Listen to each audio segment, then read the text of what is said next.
Dorama ini mengangkat kisah seorang penipu miskin yang hidup sebatang kara. Suatu hari ia menyusup ke dalam sebuah keluarga yang kaya raya dengan menyamar sebagai seorang guru privat. Namun terungkap bahwa setiap anggota keluarga itu terlibat dalam berbagai kejahatan seperti pencurian, penipuan, dan pemerasan. Bersama saya Hendy, inilah alur cerita dorama Jepang yang berjudul Crime Family.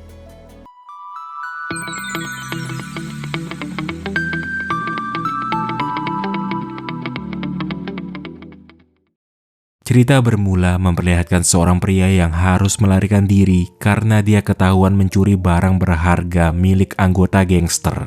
Agar bisa mengelabui orang-orang yang mengejarnya, pria bernama Matsuda itu memutuskan bersembunyi di halaman rumah mewah milik salah satu keluarga. Dari luar dia dapat melihat bagaimana keluarga yang terdiri dari ayah, ibu, dan dua anaknya itu merayakan hari jadi pernikahan kedua orang tuanya. Entah kenapa timbul rasa iri dalam diri Matsuda saat ia menyaksikan keharmonisan keluarga tersebut. Hal itu disebabkan ia tidak punya keluarga lagi dan harus hidup sebatang kara. Ia sebenarnya terpaksa melakukan tindak kriminal seperti mencuri atau menipu supaya dapat membayar tunggakan hutang-hutangnya. Saking tidak punya uang, Matsuda bahkan belum sanggup membayar uang sewa kamar kos. Merasa hidupnya sedang susah, timbullah ide nekat yang langsung direncanakan secara matang oleh Matsuda. Keesokan hari, ia kembali mendatangi rumah keluarga Sasaki. Rupanya Matsuda telah merencanakan penipuan dengan berpura-pura menjadi seorang guru privat lulusan Harvard. Bermodalkan kelihayan bicaranya, Matsuda berusaha mempengaruhi sang ibu keluarga tersebut yang bernama Hinata kalau dia akan menjamin kedua anaknya lulus masuk ke sekolah manapun yang mereka inginkan. Sepertinya Hinata tidak terlihat curiga pada Matsuda dan langsung saja menyetujui kontrak mahal yang ditawarkan. Di saat Hinata sedang membaca-baca berkas kontrak, Matsuda minta izin pergi ke toilet. Dari dalam toilet, Matsuda memasang kawat pada jendela agar ia dapat masuk ke sana nanti.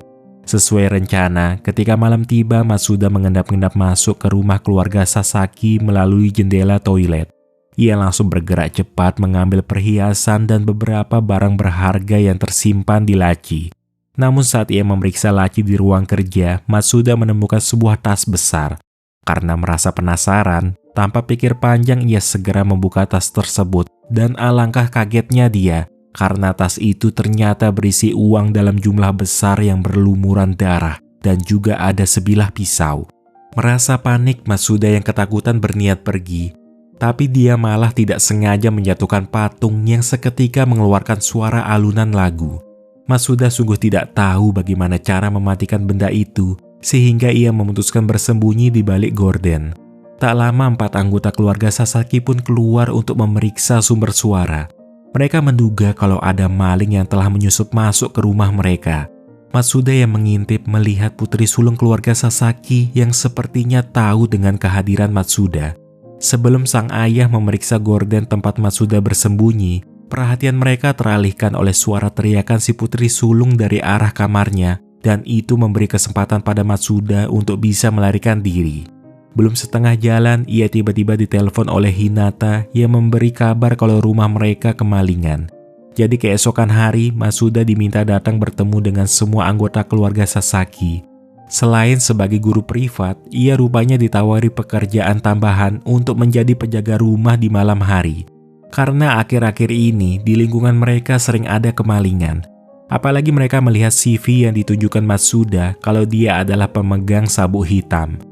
Jadi nantinya di siang hari Matsuda akan menjadi guru les bagi Yume yang merupakan siswi kelas 3 SMA dan Masaru yang duduk di bangku SMP kelas 3. Kemudian di malam hari, dia akan menjadi pengawal yang menjaga rumah mereka. Sang ayah yang bernama Ayumu Sasaki bahkan tak segan melipat gandakan bayarannya asalkan Matsuda bersedia melakukan tugasnya. Matsuda tak punya jalan menolak tawaran tersebut sebab keluarga Sasaki seolah tak membiarkannya pulang hari itu. Seperti dugaannya, Yume ternyata memang tahu Matsuda adalah seorang penipu sekaligus maling semalam. Meski berusaha membantah, tapi anehnya Yume terlihat biasa saja dan bilang kalau dia tidak akan melaporkan perbuatan Matsuda. Sebab Yume tidak peduli dengan apa yang terjadi di rumahnya, sembari beranjak pergi lewat jendela dan meminta Matsuda merahasiakan ini dari orang tuanya. Matsuda tak punya pilihan selain menurutinya. Dan hal ini kembali berlanjut saat ia akan mengajar Masaru di kamar sebelah. Masaru yang menunjukkan rekaman CCTV juga tahu sosok orang yang menyelinap ke rumah mereka semalam mirip dengan Matsuda. Merasa nasibnya terancam, segala cara ditempuh Matsuda untuk bisa kabur dari rumah itu. Tapi Hinata maupun Ayumu sepertinya ingin menghalangi agar Matsuda tidak bisa pergi dari rumah mereka. Entah mereka sudah tahu identitas Matsuda yang seorang penipu atau belum, yang jelas mereka berusaha bersikap normal dan mengajak Matsuda makan bersama. Ada beberapa hal yang diperhatikan Matsuda dari sikap aneh keluarga ini. Seperti Ayumu yang memberikan uang kepada anak-anaknya saat mereka menceritakan kegiatan hari itu, seakan ia mengharap dihargai. Malam harinya, Matsuda mulai berjaga seorang diri. Ia sekilas memikirkan perkataan Hinata sebelumnya kalau di lingkungan sana sering terjadi kemalingan. Dari situ Matsuda berpikir kalau malingnya bukan cuma dia, tapi ada orang lain yang mendahuluinya. Melihat Matsuda sendirian, Yume pun menghampiri untuk menanyakan kenapa Matsuda memilih kembali ke rumah mereka. Padahal semalam dia sudah membantu Matsuda untuk kabur. Yume bilang kalau keluarganya ini aneh dan tidak seperti keluarga pada umumnya. Perhatian Matsuda pun teralihkan oleh suara-suara dari luar yang mencurigakan.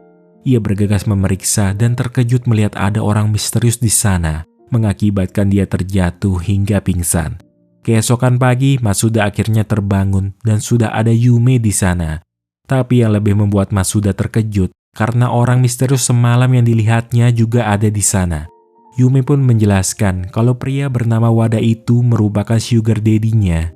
Selain sebagai siswi SMA, ternyata Yume diam-diam punya kegiatan sampingan sebagai gadis yang menemani om-om kesepian untuk memeras mereka. Tapi Wada ini terkenal sebagai orang yang paling berbahaya di komunitas, sehingga Yume berharap Matsuda mau bantu melindunginya agar terbebas dari Wada. Setelah berhasil melumpuhkan Wada, Matsuda bertanya-tanya apa alasan Yume mau menjadi simpanan om-om. Padahal dia punya keluarga yang kaya raya dan hidupnya juga sudah nyaman. Apa mungkin Yume tidak merasa bahagia dengan keluarganya ini?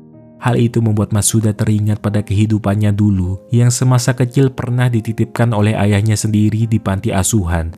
Sejak itu Matsuda melupakan bagaimana rasanya hidup bersama keluarga seperti yang dimiliki Yume saat ini. Kebetulan hari itu Yume berulang tahun. Tapi ia memilih pergi menemui sugar daddy-nya daripada merayakan ulang tahun bersama keluarga. Awalnya keluarga Sasaki ingin merayakan ulang tahun tanpa Yume, tapi Matsuda terus memikirkan perasaan Yume yang mungkin tidak ingin merayakan sendirian. Jadi sewaktu Yume pulang, Matsuda menyambutnya dengan memberikan sepotong kue lengkap dengan lilin. Matsuda cuma tidak ingin Yume merasa kesepian seperti yang dulu pernah dirasakan Matsuda sewaktu kecil. Jadi ia berharap Yume dapat merayakan ulang tahun secara benar. Niat baik Matsuda disambut Yume dengan senyuman.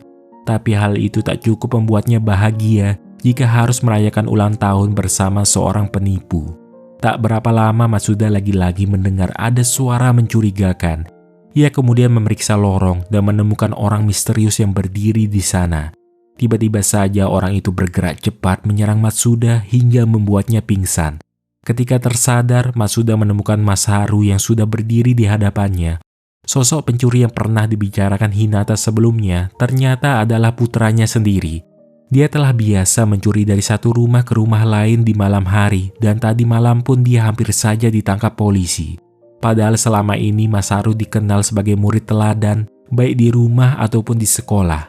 Dengan cara mengancam, ia membuat Matsuda mengakui segala kejahatan yang sebenarnya tidak ia lakukan. Dari foto-foto yang terjatuh, Matsuda jadi tahu rumah mana saja yang dijadikan target oleh Masaru. Seketika Matsuda punya suatu ide supaya dia bisa bebas. Dia menawarkan diri akan membantu Masaru mencuri di rumah-rumah tersebut. Apalagi Matsuda punya keahlian khusus membobol kunci yang rumit sekalipun. Setelah dibujuk, akhirnya Masaru mau menerima tawaran Matsuda. Ketika malam, mereka mulai menjalankan aksi bersama. Dan dengan mudahnya Matsuda membobol kunci pintu. Menurut Masaru, keluarga pemilik rumah itu adalah seorang direktur rumah sakit besar. Dan seharusnya sekarang mereka sedang pergi menghadiri rapat di luar kota. Di sana ada aroma jeruk yang begitu menyengat sampai mengganggu penciuman tajam Masaru. Beberapa saat kemudian, mendadak istri dan anak pemilik rumah justru pulang, mengharuskan Matsuda bersama Masaru bersembunyi. Dari sana mereka mendengar pembicaraan sang istri dengan seseorang yang merupakan selingkuhannya. Ketika putrinya tak sengaja menumpahkan botol susu, wanita itu justru marah dengan bersikap kasar sampai-sampai menyuruh putrinya sendiri yang membersihkan. Melihat ada kesempatan, mereka berdua akhirnya bisa kabur. Tapi yang membuat Matsuda kaget, kenapa Masaru malah turut membawa anak si pemilik rumah. Kalau sudah begini, kejahatan mereka bukan cuma pencurian, tapi sekarang sudah makin parah menjadi penculikan. Masaru sebenarnya tidak berniat menculik, tapi dia cuma ingin melindungi anak bernama Runa itu dari kekejaman ibunya. Dari informasi yang didapat Yume, ayah Runa pernah bercerai 3 tahun lalu, kemudian menikah lagi tahun lalu. Jadi ibunya yang sekarang itu merupakan ibu tirinya. Kebenaran informasi ini dapat dipercaya karena didapat Yume dari salah seorang sugar daddy-nya. Ada manfaatnya juga Yume berpacaran dengan sugar daddy, dan dia tidak menyesal pernah memberikan mimpi indah ke pria paruhbaya yang kesepian. Mereka bertiga kemudian berunding tentang bagaimana nasib Runa. Menurut Matsuda, walau hubungan antara anak dan orang tua tidak baik, seiring berjalannya waktu mungkin lama-kelamaan hubungan itu akan membaik. Namun itu bertentangan dengan pendapat Masaru yang berpikir akan lebih baik hidup sendiri ketimbang hidup dengan orang tua yang suka menyiksa. Sedangkan menurut Yume, seorang anak tidak bisa memilih siapa orang tua mereka. Harusnya orang tua yang sadar tidak berbuat kekerasan untuk menyelamatkan kehidupan dan masa depan si anak. Dampak kekerasan ini bisa berakibat fatal, di mana anak akan selalu takut berbuat apapun yang bisa saja membuat orang tuanya marah. Sehingga hal ini mengakibatkan trauma mendalam pada si anak. Keinginan Masaru menyelamatkan Runa telah memunculkan sebuah ide, dan dia membutuhkan bantuan Matsuda yang jika menolak maka Masaru akan menyebarkan videonya. Jadi rencananya ketika malam mereka akan menyusup masuk ke dalam rumah wanita itu. Masaru dengan sengaja menyebarkan bulu kucing, kemudian diikuti Matsuda yang menyusupkan kucing sungguhan. Wanita itu seketika bersin-bersin akibat alerginya kambuh dan berpikir kalau semua ini perbuatan anaknya yang ingin mengusik dirinya. Dia terus memukuli kasur dengan mengira Runa ada di balik selimut, padahal itu cuma berisi boneka. Tapi setelah sang suami pulang, barulah ia tahu tentang kelakuan kejam istrinya selama ini yang cuma menginginkan harta dan berlaku kasar pada putrinya. Bahkan Matsuda bersama Sasaki bersaudara sudah punya bukti suara rekaman si wanita. Mengetahui kondisi putrinya baik-baik saja, tanpa pikir panjang sang suami langsung mengusir istrinya pergi. Soal dari mana Masaru mengetahui sang ibu punya alergi kucing, yaitu saat pertama kali ia masuk ke rumah itu dan mencium aroma jeruk yang begitu kuat. Setelah mencari tahu, ternyata kucing tidak menyukai aroma jeruk, dan berdasarkan itulah Masaru menyimpulkan sang ibu punya alergi kucing. Lalu supir taksi yang mengantar mereka saat ini adalah salah satu sugar daddy-nya Yume. Dia jugalah yang dimintai tolong oleh Yume untuk menjemput paksa ayah Runa. Kalau bukan karena kerjasama dan kemampuan masing-masing dari mereka bertiga, mungkin misi menyelamatkan Runa ini tidak akan berhasil. Seperti biasa, setiap malam Matsuda kembali berjaga. Hinata yang menghampirinya memberikan Matsuda secangkir teh. Tapi setelah diminum, mendadak Matsuda langsung tertidur pulas.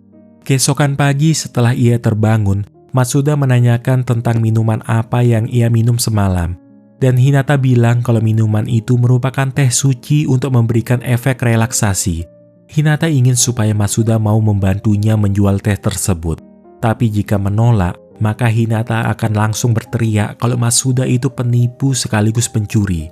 Lagi-lagi Matsuda tidak punya pilihan untuk mengelak. Hinata kemudian mengenalkan Matsuda pada mentornya yang bernama Python. Mereka mengunjungi para pengikut yang ingin menggunakan produk air suci. Tiap kotak dihargai dengan 100.000 yen. Sebagai pemberi wahyu, Python katanya menggunakan kekuatan kosmo agar membuat orang yang sudah meminum air suci bisa melihat hal yang ingin mereka lihat. Melalui semua praktek ini, Matsuda langsung menyadari bahwa Hinata menjalankan skema piramida berkedok bisnis MLM, yaitu sebuah model bisnis yang merekrut anggotanya dengan menjanjikan pembayaran atau jasa apabila mereka berhasil merekrut orang lain untuk bergabung dengan skema ini. Berapa banyak pun diminum, air itu hanyalah air biasa. Tapi dengan mempengaruhi orang, air biasa ini jadi bisa laku keras dengan harga yang tinggi. Matsuda sendiri sebenarnya tidak terpengaruh, tapi ia hanya mencoba menyesuaikan diri saja dengan memainkan peran sesuai yang Hinata inginkan. Membuat orang-orang mau percaya dengan kekuatan air tersebut, kemudian mereka akan membelinya. Keadaan ibu mereka yang telah terjerumus bisnis skema piramida telah membuat kedua anaknya yaitu Yume dan Masaru jadi khawatir. Apalagi setelah mereka menguping pembicaraan Python kalau dia punya rencana terselubung dengan memberi kesempatan pada Hinata untuk menjadi eksekutif Cosmo yang akan menjadi sumber pendapatan mereka. Tentu kabar ini disambut antusias oleh Hinata yang berambisi meningkatkan penjualan. Tapi kedua anak-anaknya berusaha memperingatkan agar ibu mereka segera berhenti menjual barang-barang aneh. Menurut mereka, ibunya sudah ditipu oleh organisasi yang ingin memanfaatkannya. Jika tidak segera dihentikan, nanti pada akhirnya Hinata sendiri yang akan menerima akibatnya. Namun Hinata tidak mengerti kenapa sekarang anak-anaknya jadi berubah peduli padanya. Padahal sebelum ini, setiap kali Hinata bertanya pada anak-anaknya, tak ada satupun dari mereka yang mau menjawabnya ataupun mengeluarkan pendapat. Tapi sejak bergabung dengan Cosmo, Hinata merasa jadi punya tempat di mana orang-orang menjawab perkataannya dan tempat di mana dia dianggap penting. Keesokan hari diumumkan 5 orang kandidat yang akan menjadi eksekutif Cosmo. Acara itu dirancang secara sungguh-sungguh, padahal sebenarnya tidak ada yang namanya eksekutif. Python bersama anggotanya cuma memanfaatkan mereka dan ingin mengeruk keuntungan sebanyak mungkin. Acara pertama adalah sambutan dari Python, tapi Python sendiri merasa aneh karena ini tidak ada dalam jadwalnya. Seperti biasa, Python akan menunjukkan di hadapan semua orang kekuatan palsunya yang katanya bisa melihat masa depan. Rupanya diam-diam Matsuda bersama Yume dan Masaru sudah menyiapkan rencana untuk menggagalkan acara tersebut. Dengan menampilkan siaran langsung di hadapan semua orang, Masaru menunjukkan kegiatan eksekutif Cosmo di belakang layar, di mana mereka sedang mengumpulkan uang hasil menipu para pengikut Cosmo. Bahkan diperlihatkan bagaimana ada staf yang bertugas mengisi air suci dengan menggunakan air biasa. Dari balik boneka maskot, Yume akhirnya memperlihatkan wajahnya. Di hadapan semua orang, ia meminum air Cosmo dan menunjukkan bahwa air itu hanyalah air biasa tanpa mengandung kekuatan apa-apa. Satu-satunya yang paling Yume dan Masaru inginkan adalah melihat jati diri ibu mereka yang sesungguhnya dan ngobrol bersama lagi seperti sedia kala. Mereka mungkin terkadang berdebat, tapi mereka tidak pernah membenci ibunya. Sembari menangis, Yume memohon agar ibunya kembali sadar. Di waktu bersamaan, Matsuda masuk ke aula dengan menyebarkan lembaran berisi fakta tentang semua uang pengikut yang dipakai untuk uang pribadi para eksekutif, sementara anggota eksekutif yang mengelola skema MLM hidup mewah. Python kemudian diserang oleh para pengikut yang menuntut pertanggungjawabannya, sedangkan Yume dan Masaru membujuk ibu mereka untuk kembali pulang bersama. Hinata berterima kasih pada anak-anaknya yang rela berjuang menyadarkannya. Mungkin selama ini keluarga mereka tidak saling terbuka soal perasaan dan kurangnya kepercayaan satu sama lain. Jadi mulai sekarang mereka sepakat akan mengungkapkan apa saja yang ingin dikatakan tanpa ada ditahan atau ditutup-tutupi lagi. Keesokan pagi saat kembali ke rumah keluarga Sasaki, Matsuda terkejut mendapati keadaan ruang keluarga yang sudah sangat berantakan, seperti ada yang telah membobol rumah tersebut. Di antara barang-barang yang berserakan, ia menemukan ponsel Yume yang tertinggal. Tiba-tiba Tuan Ayumu yang panik datang menghampiri. Ia memaksa agar Matsuda melindunginya dari situasi seperti ini. Mendengar suara ribut orang-orang dari luar yang berniat masuk, Matsuda memilih bersembunyi. Sekelompok gangster itu berniat mengambil kembali uang yang dibawa oleh Ayumu, dan mereka juga telah menyandera istri dan anak-anak Ayumu sebagai jaminan. Ia diberi waktu sampai hari ini saja. Jika uang tersebut tidak segera dikembalikan, maka Sasaki sekeluarga akan mereka bunuh. Setelah para gangster itu pergi, Ayumu pun menceritakan tentang uang dengan bercak darah yang menjadi penyebab semua ini. Awalnya uang itu ditemukan Ayumu saat ia berada di stasiun, dan tak sengaja tasnya tertukar dengan tas berisi uang yang sebenarnya milik salah satu organisasi berbahaya. Uangnya memang jelas-jelas mencurigakan, tapi mengetahui jumlahnya 30 juta yen pasti akan membuat orang seperti Ayumu tergoda. Apalagi kehadirannya di keluarga ini juga tidak terlalu dianggap. Padahal dia ayah satu-satunya, tapi tidak ada satupun yang mau mendengarkannya. Namun setelah ia memberi uang, kelakuan keluarganya langsung berubah drastis. Sekarang mau mengembalikan uang itu pun sudah mustahil, karena semuanya telah habis ia gunakan untuk digandakan, tapi Ayumu gagal. Tersisa beberapa aksesoris dan tabungan, namun itu saja tidak cukup menggantikan uang tersebut. Bahkan makin parahnya, sekarang uang itu sudah berbunga jadi 50 juta yen. Tapi ketua organisasi tidak mau tahu, dan Ayumu dituntut membawa uang itu ke lokasi yang ditentukan jika ingin keluarganya selamat. Untuk saat ini Matsuda menyarankan agar Ayumu membawa uang yang tersedia dulu, sementara Matsuda akan mencari jalan keluar untuk sisanya. Selain itu, ia menitipkan ponsel Yume untuk dibawa serta. Satu kesalahan para gangster itu, mereka tidak tahu tentang adanya Matsuda. Ayumu pun bergegas pergi menuju lokasi yang ditentukan. Selama di perjalanan ia teringat semua yang ia ketahui tentang keluarganya secara diam-diam. Seperti Yume yang menjadi wanita simpanan om-om, Masaru yang mencuri barang-barang berharga dari rumah tetangga mereka, dan istrinya yang melakukan penipuan berkedok MLM. Rupanya lokasi yang ditunjukkan tidak hanya di satu titik, tapi sengaja diarahkan ke beberapa lokasi untuk mengantisipasi jika saja Ayumu berani membawa polisi. Sementara Matsuda, dia sengaja membobol beberapa rumah yang memiliki security system untuk mengambil beberapa barang.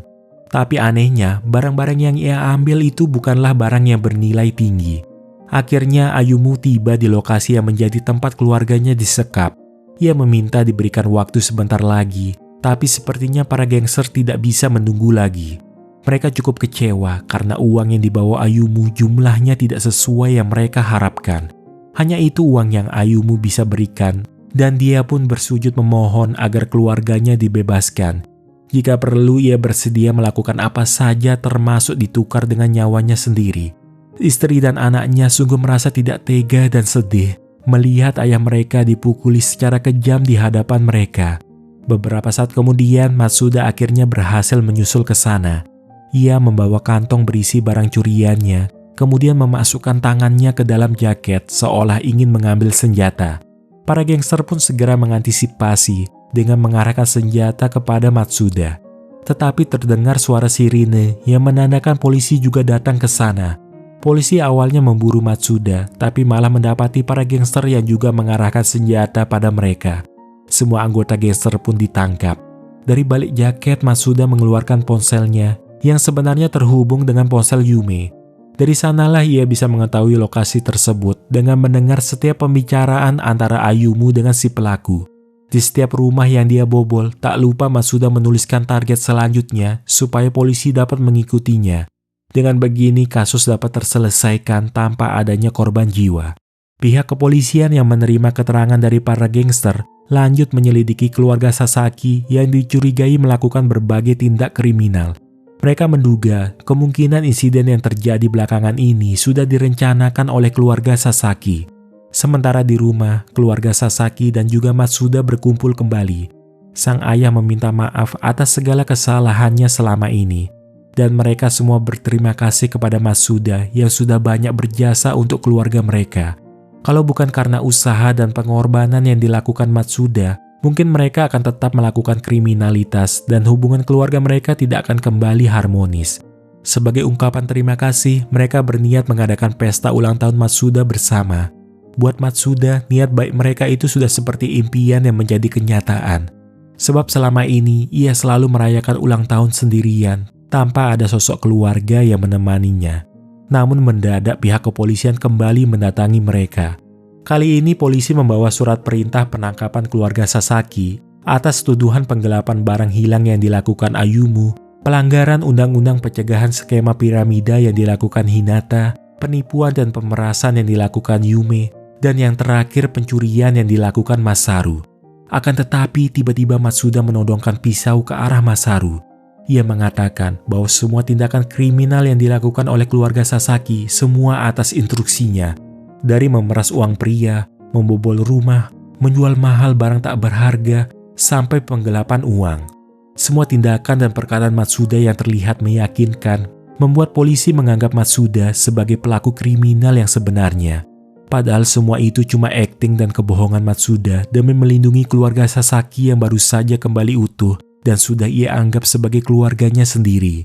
Pengorbanan inilah bentuk rasa terima kasih Matsuda kepada mereka yang mengajarkannya tentang arti sebuah keluarga yang saling menyayangi. Matsuda pun harus mendekam di penjara hingga 2 tahun pun berlalu. Setelah bebas, ia hanya memiliki sedikit uang dan tidak punya tempat tujuan. Di hadapan Matsuda ada satu keluarga yang sedang bersenang-senang. Ketika keluarga itu pergi, Matsuda melihat kalau sang ayah meninggalkan dompetnya. Ia memeriksa dompet tersebut dan melihat ada begitu banyak uang di dalamnya. Awalnya Matsuda ingin mengambil dompet itu, namun ia teringat kalau ia masih mengambil barang yang bukan miliknya seperti ini, sama saja ia mengulangi kesalahannya yang dulu. Ia pun bergegas mengantarkan dompet itu pada si pemilik yang sangat berterima kasih kepada Matsuda.